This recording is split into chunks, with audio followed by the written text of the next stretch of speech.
Capítulo 2. E tendo nascido Jesus em Belém de Judeia, no tempo do rei Herodes, eis que uns magos vieram do Oriente a Jerusalém, dizendo: onde está aquele que é nascido rei dos judeus? Porque vimos a sua estrela no Oriente e viemos adorá-lo.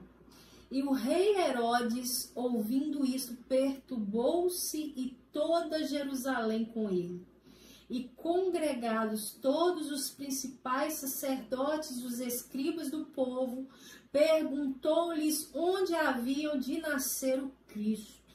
E eles lhe disseram: em Belém de Judeia, porque assim está escrito pelo profeta: e tu, Belém, terra de Judá, de modo nenhum és a menor entre as capitais de Judá, porque de ti sairá o guia que há de apacentar o meu povo Israel. Então Herodes, chamando secretamente os magos, inquiriu exatamente deles acerca do tempo em que a estrela lhes apareceu. E enviando-os a Belém, disse: ide e perguntai diligentemente pelo menino, e quando o achardes, participai-mo, para que também eu vá e o adore. E tendo ele ouvido o rei, partiram, e eis que a estrela que tinham visto no Oriente ia diante deles, até que, chegando, se deteve sobre o lugar onde estava o menino. Uau. E vendo eles a estrela, regozijaram-se muito com grande alegria. E entrando na casa, acharam o menino com Maria, sua mãe, e prostrando-se, o adoraram, e abrindo os tesouros, ofertaram-lhe dádivas, ouro, incenso e mirra. E sendo por divina revelação avisados num sonho para que não voltasse para junto de Herodes, participaram para sua terra por outro caminho. Vamos lá. Verso 1. E tendo nascido Jesus de Belém, em Belém de Judeia, no tempo do rei Herodes, eis que uns magos vieram do Oriente a Jerusalém. Jesus nasceu em Belém, que significa a casa do pão. Casa do pão, o pão da vida, nasce na casa do pão. Será que Deus é proposital, gente? O pão da vida nasce na casa do pão. Nasce na casa do pão. Gerado dentro de Maria, nascendo na casa do pão, o pão da vida. Aquele que nos dá a vida. E eu quero falar uma coisa para vocês. Em algumas Bíblias, acho que na maioria delas, fala sobre magos. Mas essa não é a tradução correta. A Bíblia não está errada. Só essa tradução que é incorreta. Vocês estão entendendo, gente? Amém? É porque essas palavras magos, a palavra mago, ela era tratada, ela era falada pelos persas. Né? E na verdade, em Israel, eles eram astrônomos. Eram os homens que conheciam das estrelas. Eram homens que conheciam do que as estrelas falavam. Verso 2, né? Onde está aquele que é nascido rei dos judeus, porque vimos a sua estrela? E vimos agora. É que esse versículo que eu queria achar sobre a estrela. Eles falam, vimos a sua estrela. Quem é a estrela da manhã? Estrela da manhã, o próprio Cristo. O próprio Cristo. Vimos a sua estrela. no Oriente e viemos a adorá-lo. Então, o interessante é que essa estrela não estava sobre Jerusalém, né? Ela estava lá aonde no Oriente. Isso nasceu. Exatamente. E aí a gente pode observar mais uma vez, a gente pode ver que o registro de Lucas mostra Jesus como um homem e mais uma vez vem mostrando Mateus falando sobre o Rei Jesus. Mais uma vez podemos observar que Mateus é diferente do Evangelho de Lucas. Ele vem trazendo Jesus como um rei legítimo, Cristo profetizado nas Escrituras. Vamos lá. Os judeus tinham as Escrituras com respeito a Cristo. Os príncipes viram a estrela de Cristo. Fala de novo. Os judeus tinham as Escrituras com respeito a Cristo. Os príncipes, os magos, viram a estrela de Cristo. É diferente de você simplesmente ter a Escritura como ser participante daquilo que Cristo quer fazer. Os judeus tinham conhecimento sobre Cristo. Os príncipes receberam a visão viva a seu respeito. Que alguns teólogos, alguns estudiosos, tratam essa palavra estrela como constelação. E isso também vem para poder dar certeza, né, de que apenas os estudiosos a respeito de astronomia, e lembre-se que astronomia é diferente de astrologia, tá? A astrologia, na verdade, a astrologia ela tem várias ramificações, né? Exatamente. Tem gente que lê água, que é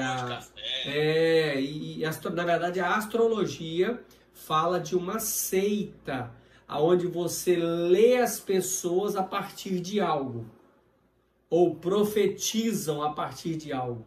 Astrologia, não. Astrologia, astrônomo, é aquele que estuda constelação, aquele que estuda as estrelas, aquele que sabe o que vai acontecer quando as estrelas se movimentam. Se vai chover. Exatamente. Se não vai. Vai acontecer um maremoto em tal lugar porque a estrela fez isso e vai acontecer assim, assim, assim. Vamos lá, verso 3. E o rei Herodes, ouvindo isso, perturbou-se toda Jerusalém com ele. O rei Herodes teve inveja mesmo, né? Então vamos lá. E congregados todos os principais sacerdotes e os escribas do povo, perguntou-lhes onde havia de nascer o Cristo. Sacerdotes eram e é os que ensinam ao povo, é os que ensinam nas sinagogas. Os escribas, eles são, até hoje, os que conhecem as escrituras. E eles tinham conhecimento com relação ao nascimento de Cristo. Eles sabiam. Então, o que eles se juntaram quando os magos, os príncipes chegaram lá, eles se juntaram e falaram assim, o que dizem aqui a respeito, como que nasceria o Cristo? Eles começaram a questionar, a perguntar uns aos outros, a buscar o conhecimento para ver de fato o que as escrituras dizem a respeito do nascimento de Cristo. E o verso 5, e eles disseram, em Belém de Judeia, porque assim está escrito pelo profeta, e tu, Belém, terra de Judá, de modo nenhum és o menor entre as capitais de Judá, porque de ti sairá o guia que há de apacentar o meu povo. Vamos lá, versos 7, 8, 9. Então Herodes, chamando secretamente os magos, inquiriu exatamente deles acerca do tempo em que a estrela lhes aparecera. Ou seja, ele queria saber quanto tempo que a estrela apareceu para eles até o dia deles chegar lá. E enviando-os a Belém, disse: ide perguntar diligentemente pelo menino, e quando o achardes, participai-mo, para que também eu vá e o adore.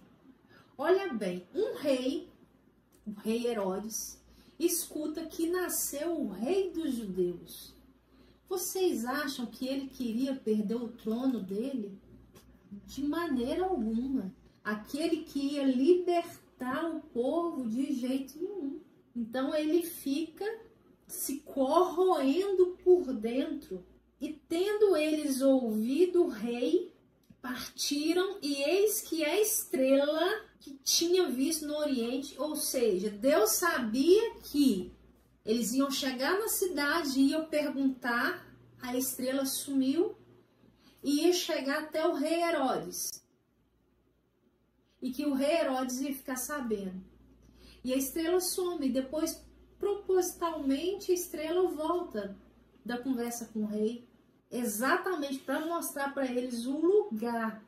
Porque Deus não queria que o rei Herodes visse, que eles passassem, e o rei Herodes já sabia onde que Jesus, o Cristo, estaria.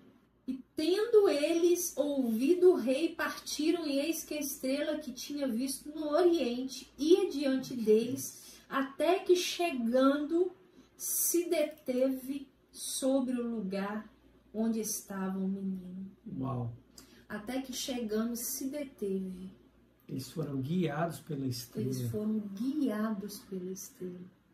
Por qual propósito que eles foram guiados pela estrela? Foi simplesmente pela sede deles de conhecer e adorar, não somente, esse não era o objetivo. A gente vai saber agora no verso 11 qual o propósito. E vendo eles a estrela que tinha parado na cabeça deles, achamos o lugar. E que eu também ficaria assim. Pensa, eu tô aqui e eu na outra parede, vamos colocar assim na sua mente, visualizando. Você sabe que o Cristo está ali. Como que seria a sua reação? E vendo eles a estrela regozijar, eles se alegraram. Interessante que toda vez que na Bíblia fala de alegrar extremamente ou regozijar, é quando eles literalmente fazem uma festa absurda.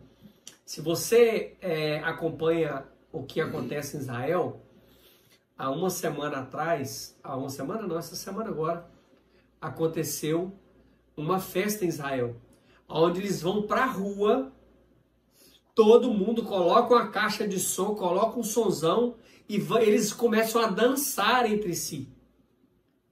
E aí eles ficam batendo palma, alguns batem palma junto com o ritmo da música e outros fazem roda e começam a dançar entre as rodas. E toda vez que você lê na Bíblia essa expressão alegraram-se extremamente ou ficaram extremamente felizes ou muito felizes, dá essa conotação deles estarem dançando, festejando porque aconteceu aquela situação. Eu dançaria. Eu dançaria. Verso 11. E esse texto me choca porque e entrando na casa acharam o menino com Maria sua mãe e prostraram-se e o adoraram. Prostraram-se e o adoraram. E abrindo seus tesouros, como que você, isso nos também sobre dízimos e ofertas, porque como que você vai na presença do rei, vai na presença de Cristo com as mãos vazias? E essas duas palavras, prostrar e adorar, era uma maneira de reverenciar os reis. Até hoje, em alguns países que existem reis, A maneira com que você cumprimenta, a maneira que você reverencia um rei é se prostrando e ajoelhando, adorando. E esses reis, que eram príncipes, os magos, foi a maneira que eles entendiam e foi exatamente o que eles fizeram.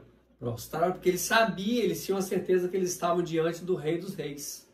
O que eles fizeram? O mesmo que eles fariam se tivesse diante de qualquer um outro rei. E ofertaram-lhe dádivas, ouro, incenso e mirra. Uma coisa que a gente precisa tirar da nossa cabeça, porque isso é chamada mente franciscana, que foi passado com os ensinamentos da Igreja Católica, vamos dizer assim, que Jesus era pobre. Jesus não era pobre. Pensa comigo. Se Jesus, se Deus, vamos colocar a nossa cabeça para pensar.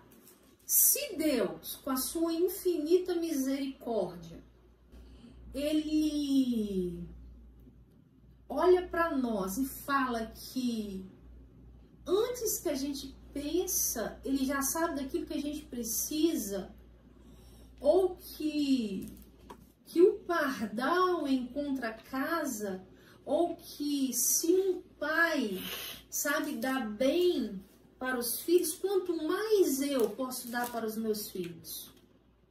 Aí pensa comigo, vamos usar a nossa cabecinha para pensar, os nossos neurônios. Um Deus manda teu filho para passar necessidade na terra, necessidade.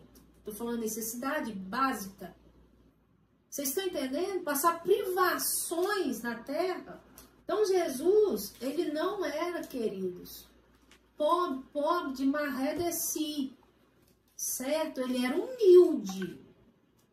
Humildade não tem a ver com pobreza. Mas Jesus não era pobre. E a gente vai entender, por isso que eu vou deixar o Júnior falar do ouro, da incenso e da mirra. Presta atenção, antes de falar do ouro, eu quero que vocês entendam o seguinte. Sempre que você vai na frente ou na presença de um rei, você precisa levar riqueza. Vamos lá? Vou te provar em algumas situações na Bíblia que isso aconteceu. Em Gênesis 43, versículo 11, diz o seguinte: Então lhes disse Israel, seu pai, pois assim é, fazei isso, tomai do mais precioso desta terra em vossos vasos, e levai ao homem um presente, um pouco de bálsamo e um pouco de mel, especiarias e mirra, terebinto e amêndoas. Vamos lá. 1 Reis, capítulo 10, versículo 2.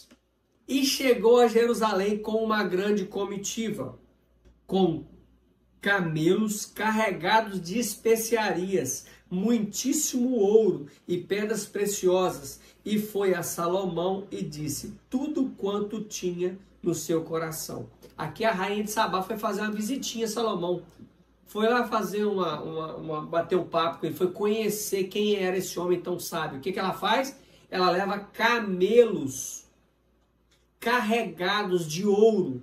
Então, a gente precisa entender que toda vez, e isso em toda a história, se você vê qualquer presidente que vem fazer uma visita ao presidente do Brasil, você acha que o presidente do Brasil, por exemplo, quando vai nos Estados Unidos, ele chega lá de mão vazia nos Estados Unidos? Não, não, não. Ele dá presente. E eu vou te falar, presente que ele dá, uma caneta que ele dá para um presidente dos Estados Unidos, custa alguns milhões. Um relógio que ele entrega custa alguns milhões. E você há de convir comigo que milhões não é pouco dinheiro. Então, esse é o princípio desde que a terra é terra. Sempre que você vai na frente de um rei, na frente de um homem de honra, é necessário. E nós estamos falando de homem. Um homem de honra é necessário que você leve riquezas, que você leve um presente decente. Agora você pensa, esses homens, esses príncipes, que sabiam que eles estavam indo encontrar o próximo rei de Israel, porque na verdade eles entendiam isso, eles não sabiam que era o rei da parte de Deus, mas era um rei, literalmente, eles entendiam que era um rei literal que iria tirar Israel daquela situação. E aí o que eles levam? Ouro, incenso e mirra. Por que eles levam esses 3 tipos? Porque o ouro fala daquilo que é divino. Foi comprovado cientificamente que a terra é impossível ser produzido ouro na terra. Há uns 8 anos atrás, o alumínio ele vem da terra, o ferro a terra produz, qualquer tipo de minério é produzido na terra, o ouro não. Isso foi comprovado cientificamente a média de 8 a 10 anos atrás. Você pode procurar, pesquisar no Google aí, uma pesquisa científica, foi comprovado que é impossível o ouro ser produzido na terra. É impossível, não existe nada igual ao ouro na terra. Então, ouro por quê? Porque o ouro simboliza aquilo que é eterno, aquilo que vem do céu, aquilo que é de Deus. Isso fala da realeza de Cristo. O incenso fala da divindade dele. O incenso fala da divindade. O ouro fala da sua realeza, porque ele veio do céu. O incenso fala do sacerdócio, fala da divindade que viria sobre ele. E a mirra fala da paixão que Jesus teria ao cumprir o propósito que o próprio Pai o designou. Deu para entender? Vamos lá. Então a gente viu que Jesus não era... Deus não deixou Jesus assim. Vou colocar Jesus, eu não vou deixar ele passar privação numa família pobre. Para isso, ele envia esses magos, esses reis, esses príncipes, para que Jesus seja patrocinado por eles. Se vocês lerem os evangelhos, você vê que Jesus tinha algumas casas. Vocês já leram isso já? Fala assim, e Jesus foi para a sua casa, em Jerusalém. Aí quando Jesus ia para outro lugar, e Jesus foi para a sua casa. Só que era em outro vilarejo. Então, Deus não iria deixar Jesus passando privações de comida, de nada dessas coisas. Então, você pega a história da igreja romana, católica, eles vêm com esses ensinamentos de que Jesus era pobrezinho, que tal, que você também tem que ser pobre e tal, isso é outro assunto. É só o povo que pode ser pobre, né? Então assim... Porque o Banco do Vaticano é o maior banco do mundo. Exatamente. Então assim, a gente só precisa entender isso, que Deus não iria deixar Jesus assim, jogado. Sem contar que José era carpinteiro. E a carpintaria na época, assim como hoje, se for fazer um móvel modulado, então assim, Deus, ele sabe o que faz. Jesus era humilde, a gente não pode confundir, vou repetir de novo. Jesus era humilde, mas a gente não pode confundir humildade com pobreza. Vocês estão entendendo? Eu conheço rico, humilde, conheço pobre, orgulhoso. E sendo por divina revelação avisados num sonho para que não voltasse para junto de Herodes, partiram para sua terra por outro caminho. Isso, gente, leva a gente a pensar que sempre quando a gente encontra com Cristo, a gente pode dizer sim, Cristo, ele sempre vai mudar a nossa rota. Uau! Quando nós vamos de encontro com ele, com a face dele, de quem ele é, ele sempre vai nos dar uma nova direção. Ele sempre vai trazer a gente pro novo de novo. É assim que ele faz. A gente não consegue continuar trilhando o mesmo caminho que a gente estava trilhando. Sempre quando a gente tem um encontro com ele, ele vem e muda a nossa direção, muda a nossa rota, sempre para algo melhor. Vamos lá, verso 13. Vamos ler do 13 ao 23 rapidinho. E tendo ele se retirado, eis que o anjo do Senhor apareceu a José num sonho, dizendo: levanta-te, toma um menino e sua mãe, foge para o Egito e demora-te lá até que eu diga, porque Herodes há de procurar o menino para o matar. De novo, em sonho. Em sonho. E levantando-se, ele tomou o menino e sua mãe de noite e foi para o Egito. E esteve lá até a morte de Herodes, para que se cumprisse o que foi dito da parte do Senhor pelo profeta, que diz: do Egito te chamei o meu filho. Então Herodes, vendo que tinha sido iludido pelos magos, irritou-se muito e mandou matar todos os meninos que havia em Belém e em todos os seus contornos, de 2 anos para baixo, segundo o tempo que diligentemente querira dos magos. Então se cumpriu o que foi dito pelo profeta. Então se cumpriu, depois a gente fala mais para frente. Então se cumpriu o que foi dito pelo profeta Jeremias, que diz: em Ramá se ouviu uma voz, lamentação, choro e grande pranto, Raquel chorando seus filhos, e não quer ser consolada, porque já não existem. Morto, porém, Herodes, eis que o anjo do Senhor apareceu num sonho a José no Egito, dizendo: levanta-te, toma o menino e sua mãe e vai para a terra de Israel, porque já estão mortos os que procuravam a morte do menino. Então ele se levantou e tomou um menino e sua mãe e foi para a terra de Israel. E ouvindo que Arquelau reinava na Judeia em lugar de Herodes, seu pai receou para ir para lá.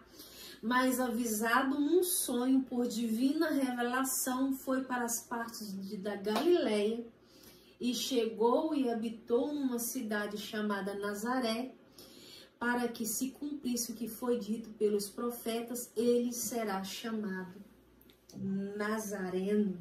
E verso 13, tendo ele se retirado, eis que o anjo do Senhor apareceu a José num sonho, dizendo: levanta-te, toma o menino e sua mãe, foge para o Egito e demora-te até lá, até que eu diga, porque Herodes há de procurar o menino.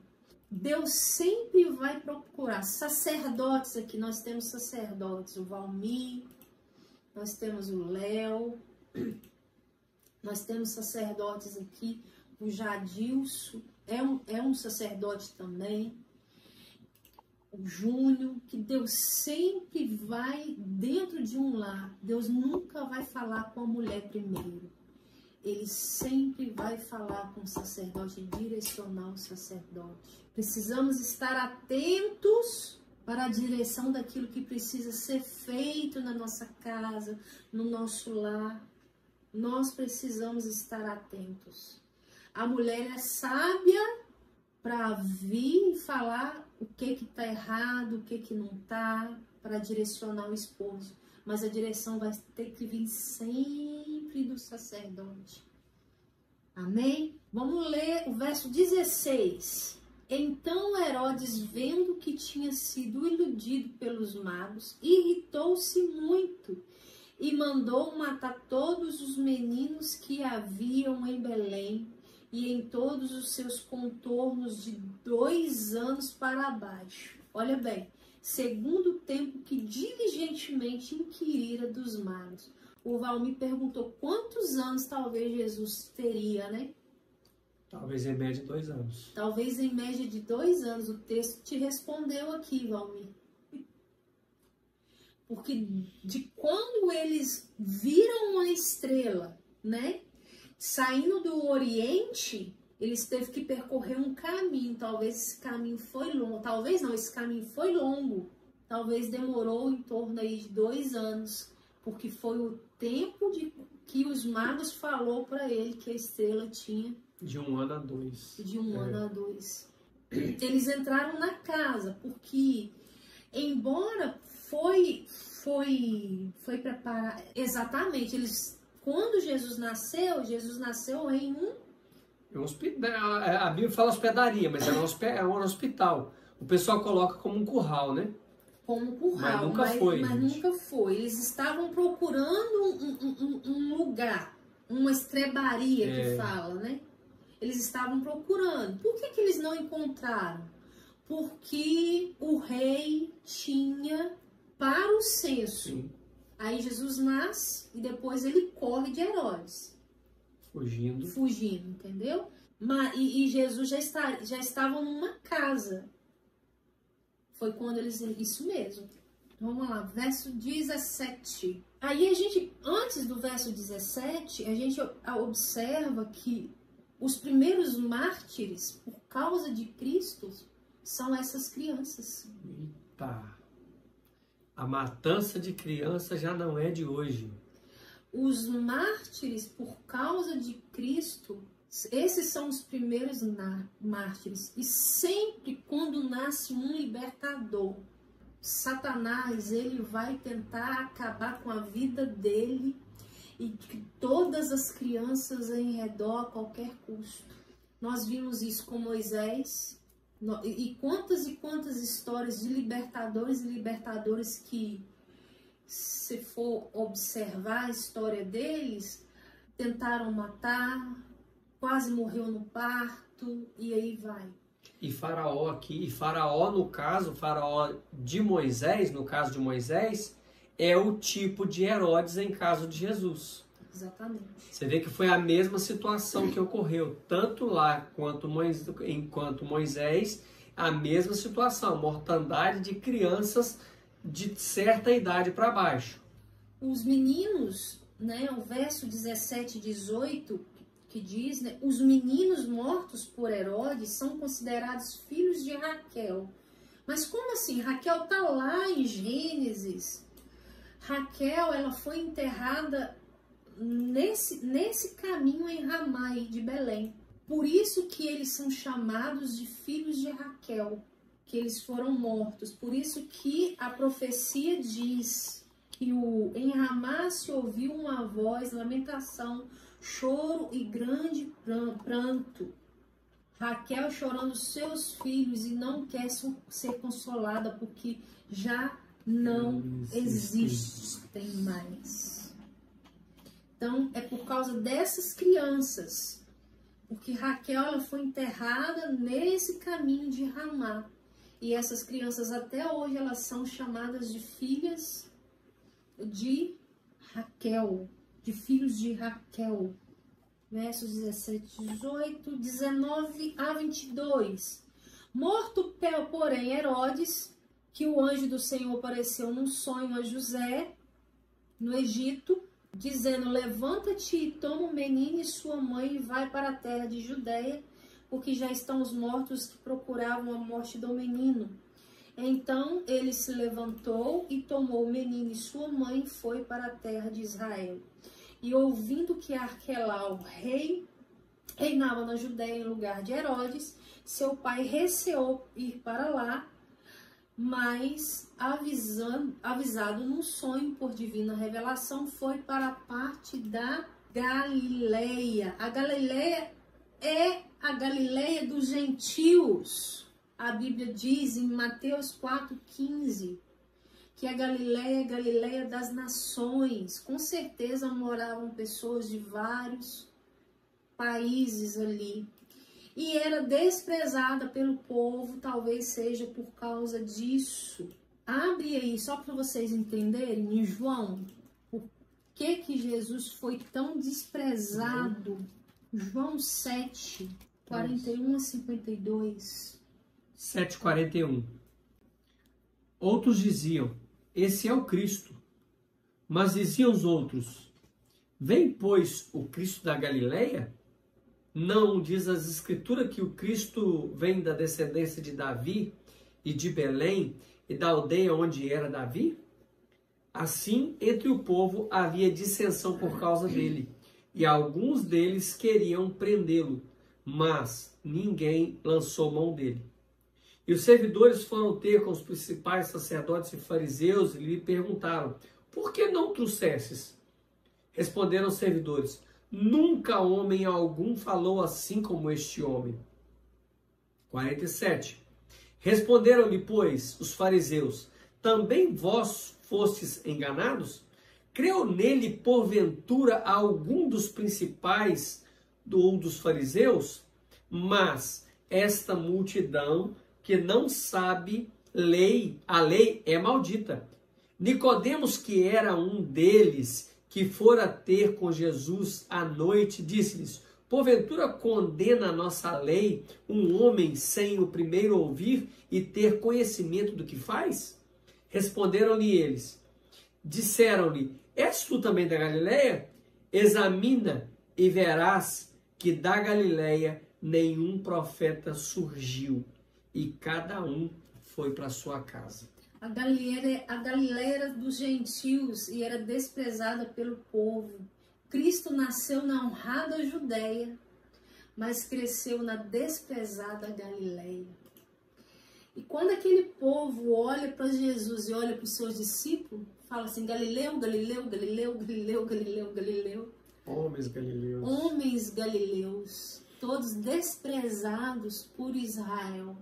E o verso 23, e chegou e habitou numa cidade chamada Nazaré, para que se cumprisse o que foi dito pelos profetas, ele será chamado Nazareno. Então a gente pode observar que sob a soberania, o soberano arranjo de Deus, olha que bem, César Augusto ordena um censo, primeiro do Império Romano, para que José saia e vai para Belém. Foi por meio desse censo que Cristo nasceu em Belém para cumprir a profecia do seu nascimento. Está lá em Miqueias 5:2. Foi levado ao Egito por causa de Herodes e trazido de volta a Israel. Por causa do reinado do rei Arquelau, filho de Herodes, Cristo foi levado a Nazaré, cidade desprezada da Galileia. Pode vir alguma coisa boa de Nazaré? Pode. Seguir a Cristo requer de nós estarmos atentos às direções do Espírito Santo para o momento em que estamos vivendo. Assim como José recebeu, pensa se José não fosse um homem justo, obediente. Pensa se José não ouvisse a voz de Deus. Precisamos importar em conhecer as Escrituras, mas também se importar em ouvir a voz do Espírito Santo, a direção do Espírito Santo. Isto requer um coração de busca. Me impactou muito a vida de José nesses textos. A palavra profetas no plural indica que não é uma profecia específica, mas um resumo dos significados de cada uma delas. E todas as profecias acerca de Cristo foi cumprida. O título Nazareno pode referir, abre aí, Isaías 11:1. O título Nazareno pode referir-se ao renovo, que em hebraico é Netzer, que significa o rebento. Vamos ver o que o texto diz. Isaías 11:1. Porque brotará um rebento do tronco de Jessé, e das suas raízes um renovo frutificará.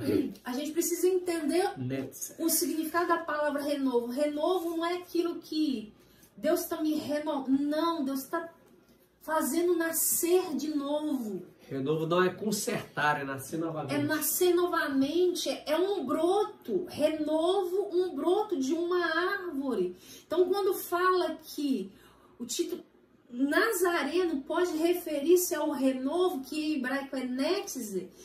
Jesus é um ramo que sai do tronco de Jessé, pai de Davi, porque na época o trono real de Davi havia sido cortado.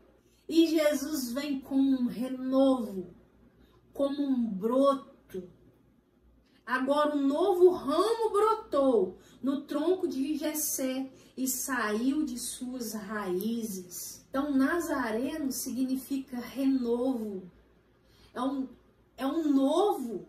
Por isso que lá em Apocalipse Jesus fala: eis que faço nova todas as coisas. Porque Ele é o próprio renovo. Ele é o próprio renovo. Então eu quero profetizar na sua vida hoje. Que o Senhor Jesus vem te trazer e te fazer renovar nesses dias. Que você venha crescer, que você venha frutificar no seu ministério, na sua casa, na empresa que você trabalha, em todas as áreas da sua vida. Em nome do Senhor Jesus, porque Ele é o renovo. Ele é o próprio renovo. Então acredite quando Ele fala com você, quando Ele fala comigo, que Ele sempre faz nova todas as coisas, porque Ele é o renovo, Ele é o rebento. Ele é o tronco, Ele é a raiz de Jessé. Embora o trono de Davi estava cortado naquela época, Deus vem e traz o seu renovo para que tudo fosse cumprido e para que nós estivéssemos aqui hoje estudando a palavra e conhecendo Ele um pouco mais. Que Deus te abençoe. Amém. Que Deus te dê graça, que Deus santifique mais a sua vida nesse dia, nesse tempo. Que Deus te dê paz. Seu coração está conflituoso hoje, mas o Senhor, Ele restaura todas as coisas, Ele renova todas as coisas.